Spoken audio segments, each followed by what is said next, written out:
पहले टेलीविजन पर कुछ दलित चिंतक बैठते थे जो दलित होते नहीं थे लेकिन दलितों की चिंता करते थे। और इस समय डॉक्टर रतनलाल जी ब्राह्मण चिंतक हो गए कि वो जितनी चिंता इस देश के बहुजनों की कर रहे हैं उतनी ही चिंता उस पूरे हिंदू राष्ट्र के फिनोमिना में फंसे हुए उन ब्राह्मणों की कर रहे हैं कि जो कलम छोड़ करके फरसा हाथ में लेकर के घूम रहे हैं।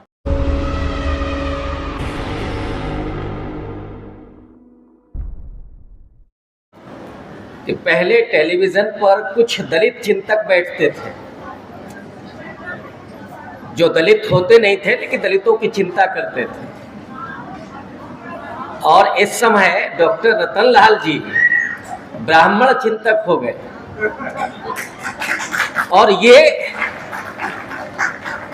बड़ी अच्छी बात है कि वो जितनी चिंता इस देश के बहुजनों की कर रहे हैं उतनी ही चिंता उस पूरे हिंदू राष्ट्र के फिनोमिना में फंसे हुए उन ब्राह्मणों की कर रहे हैं कि जो कलम छोड़ करके फरसा हाथ में लेकर के घूम रहे हैं। हम लोग तो विश्वविद्यालय से जुड़े हुए हैं। एक दौर था और ज्यादा दूर नहीं, मुश्किल से अब 1 दशक पहले, जब ब्राह्मण बच्चे आगे की कुर्सियों पर बैठते थे पढ़ने के लिए, आगे बेंचों पर बैठते थे। अब वो कहाँ होते हैं ये हम लोग जानते हैं, डॉक्टर सूरज मंडल जी जानते हैं। तो ये जो फोरम है, मैं सबसे पहले तो अपने आयोजकों का बहुत शुक्रिया अदा करूंगा कि उन्होंने मुझे बात रखने का अवसर दिया। तो बात तो इस देश के संविधान की होगी और यहाँ जहाँ आप बैठे हुए हैं बहुत दूर से लोग आए हैं और सबसे अच्छी बात है कि माताएं बहनें बहुत बड़ी संख्या में हैं, आमतौर पर जो नहीं दिखती हैं उन सभाओं में। और जब मैं उनको देख रहा था तो मैं महसूस कर रहा था बाबा साहब अम्बेडकर के अपने जीवन को, उनकी पत्नी माता रमाबाई अम्बेडकर को, कि उन दोनों लोगों ने उस समय इस देश के 8 करोड़ दलितों की सुरक्षा के लिए अपने 3 बच्चों की जिंदगी कुर्बान कर दी।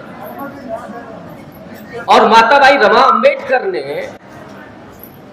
बाबा साहब के कंधों पर ये जिम्मेदारी डाल दी कि आप पढ़िए और आप देश में आकर के दलितों के उत्थान के लिए काम कीजिए। और वो जो करती थी, जब बाबा साहब पढ़ाई कर रहे थे तो वो उपले पाथ करके, कंडे पाथ करके, उनको बेच करके पैसा भेज रही थी बाबा साहब को पढ़ाई के लिए। और वो रिप्रेजेंटेशन, उन महिलाओं की भूमिका, और यही वजह है कि बाबा साहब ने महिलाओं के अधिकार पर बहुत ज्यादा जोर दिया और रिजाइन भी इसी मुद्दे पर किया था। और आज अगर यहाँ माताएं बहनें इस संख्या में हैं तो मुझे लगता है कि ये बाबा साहब के उन संघर्षों की बहुत बड़ी जीत है। दलितों के भीतर तो जो उत्थान हुआ वो तो है ही। और अब मैं आता हूं आज के इस मुद्दे पर। अभी मोदी जी का जो हृदय परिवर्तन हुआ है, अचानक उन्होंने कह दिया कि हम साहब जाति जनगणना करवाएंगे। तो आपको क्या लग रहा है कि ऐसे ही उन्होंने अचानक एक दिन सपना आया कि अब हमें सुध ले लेनी चाहिए? भाई कुर्मी समाज कह रहा है, कुशवाहा समाज कह रहा है, राजभर समाज कह रहा है, नहीं इसका सुध ले लेनी चाहिए और हम भी तो ओबीसी है। ये अचानक याद आ गया क्या, या असल में ये आपकी ताकत और आपकी आवाज का नतीजा था? इस देश के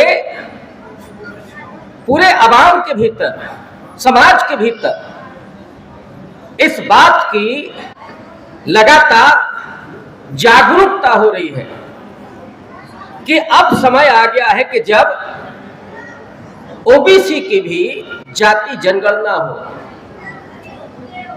और ओबीसी की ही क्यों हो, जो सवर्ण जातियां हैं उनकी भी गणना हो। और ये सब आप जानते ही होंगे कि SC ST की जनगणना होती है, लगातार होती है, तो उनकी तो आबादी मालूम है कि कितनी है। लेकिन एक बेईमानी ये भी हो रही है कि आबादी के अनुपात में जो रिजर्वेशन बढ़ना चाहिए उस पर चुप्पी है। वो SC ST का वो भी नहीं हो रहा। लेकिन असली मसला तो OBC समाज का और अगड़ी जातियों का, क्योंकि एक बिंदु जो आपने लिखा है कि बड़ी खामोशी के साथ जो 10% EWS आरक्षण दिया गया, ये एक तो संवैधानिक रूप से ही गलत था। आर्थिक आधार पर आरक्षण का कोई प्रावधान है ही नहीं, लेकिन वो कर दिया गया।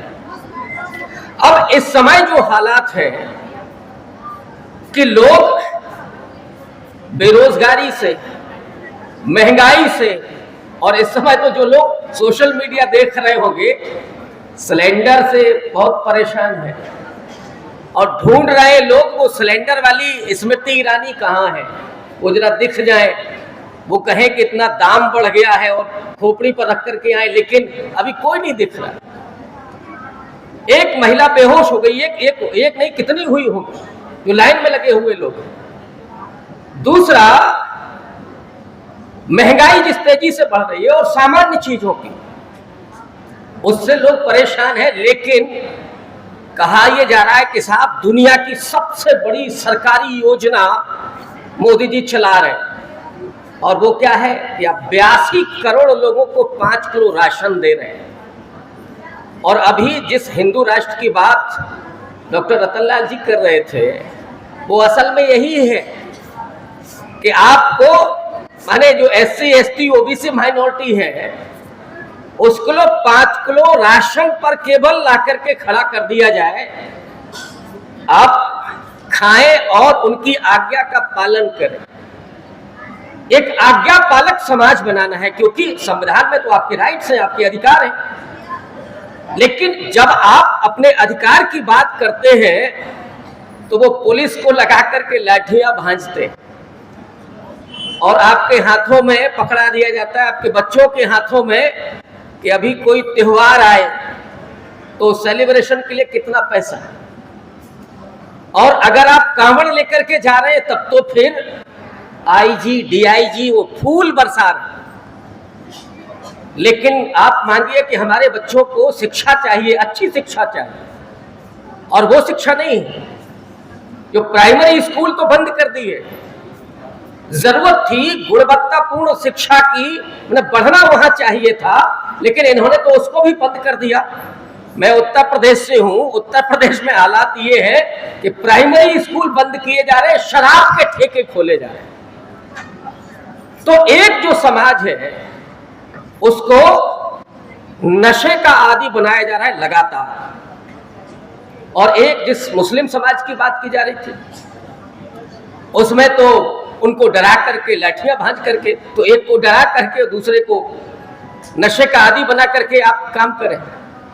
लेकिन असल में जिस मुद्दे पर हम लोग एकत्रित हुए हैं कि अभी जो सरकार बेईमानी कर रही है, कहा तो, लेकिन उसके बाद साहब इस समय जाति का कॉलम नहीं होगा, तो उसके लिए जो आपकी आवाज यहां से उठ रही है, मुझे लगता है कि इसको हम लोग दूर तक लेकर के चले।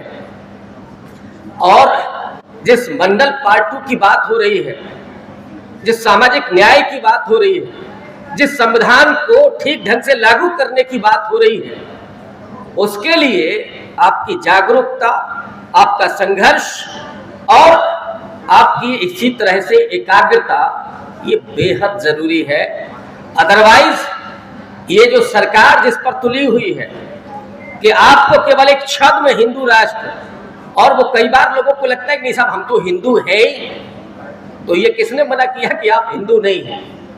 लेकिन हिंदू आप केवल 2 समय होते हैं, जब आपको वोट डालना हो तो आप हिंदू हो जाते हैं, या जब दंगे हो उस समय आपको हिंदू बना दिया जाता है। लेकिन जब शिक्षा की बात हो, जब रोजगार की बात हो, तो फिर आप हिंदू नहीं होते, तब फिर आपको जातियों से संबोधित किया जाता है। और इतना ही नहीं, आरक्षण का जो प्रावधान था, एक दौर था दलितों को सबसे पहले मिला, SC ST को, तो समाज में चलता था कि साहब ये तो सरकारी दामाद हैं।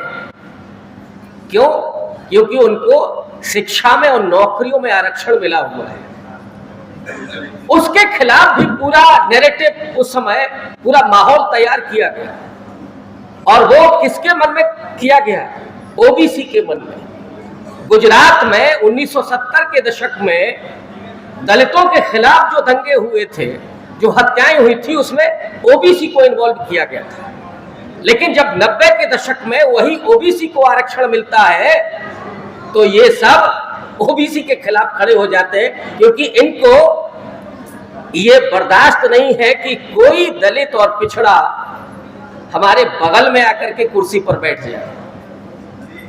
और मैं समझता हूं कि जो जिस बात को बाबा साहब ने कहा था कि राजनीतिक आजादी तो मिल गई है, लेकिन सवाल सामाजिक आजादी का है, सामाजिक लोकतंत्र का है।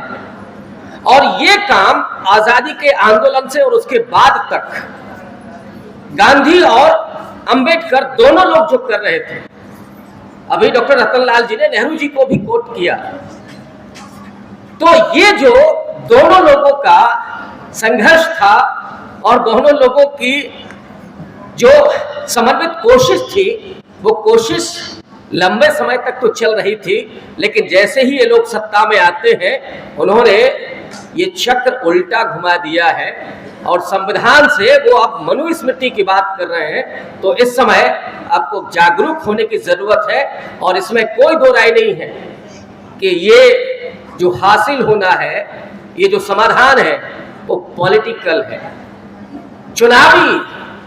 और जब तक आप इनको हराएंगे नहीं, तब तक इनका दिमाग ठिकाने पर नहीं आएगा। तो आपको अगर इस लड़ाई को जीतना है, तो आपको इनको चुनाव में हराना जरूरी है। बहुत शुक्रिया। जय भीम।